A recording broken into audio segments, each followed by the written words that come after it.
వేడి వేడి అన్నంలోకి ఈ మామిడికాయ పచ్చడి నెయ్యి వేసుకుని తిని చూడండి. మీరు ఇంకా లొట్టలు వేసుకుంటూ తింటారు, మొదలు ఇంకా.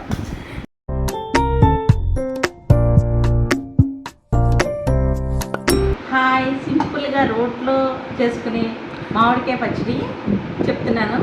ఇదిగోండి చూడండి, ఆవాలు, మెంతులు, ఇంగువ, ఎండుమిరపకాయ, మిరపప్పు, కొంచెం జీలకర్ర, ఇవన్నీ పోపు వేయించుకొని నూనెలో వేయించుకున్నాక మామిడికాయ ముక్కలు తరుక్కుని ఈ పోపు ముక్కలు, ఉప్పు, పసుపు వేసుకుని దంచుకోవడమే. ఇష్టమైన వాళ్ళు వెల్లుల్లిపాయ వేసుకోండి. నేను మాత్రం ఇంగు వేసుకున్నాను. ఇలా ఇంగు వేసుకుని మెల్లగా కొంచెం రోట్లో దంచుకుంటూ కొంచెం కచ్చాపిచ్చాగా దంచుకుని తింటే వేడివేడి అన్నంలో తింటే ఉంటుందండి, చాలా బాగుంటుంది. ఓకేనా, మీరు ట్రై చేయండి.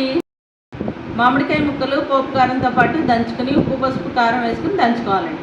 ఇష్టమైన వాళ్ళు పచ్చి వెల్లుల్లిపాయ కూడా వేసుకుని దంచుకోవచ్చు, ఎవరిష్టం వాళ్ళది. నేను మాత్రం ఇంగువ ఎక్కటే వేసుకుని దంచుకుంటున్నాను. పోపు కారంలో ఇంగు వేసుకుని మామిడికాయ ముక్కలు వేసుకుని ఇలాగా రోట్లో దంచుకుని వేడి అన్నంలో నెయ్యి వేసుకుని తింటే ఉంటుంది, చాలా బాగుంటుందండి. ఇలా మెల్లమెల్లగా కొంచెం ఇట్లా దంచుకోవాలి.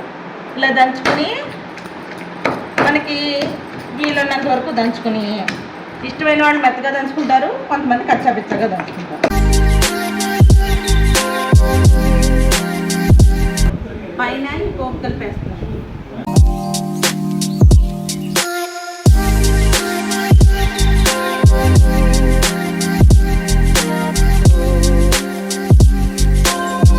వేడి అన్నంలోకి ఈ మామిడికాయ పచ్చడి నెయ్యి వేసుకుని తిని చూడండి.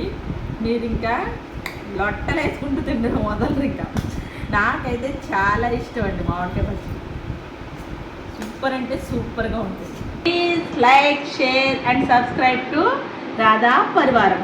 థ్యాంక్స్ ఫర్ వాచింగ్ రాధా పరివారం.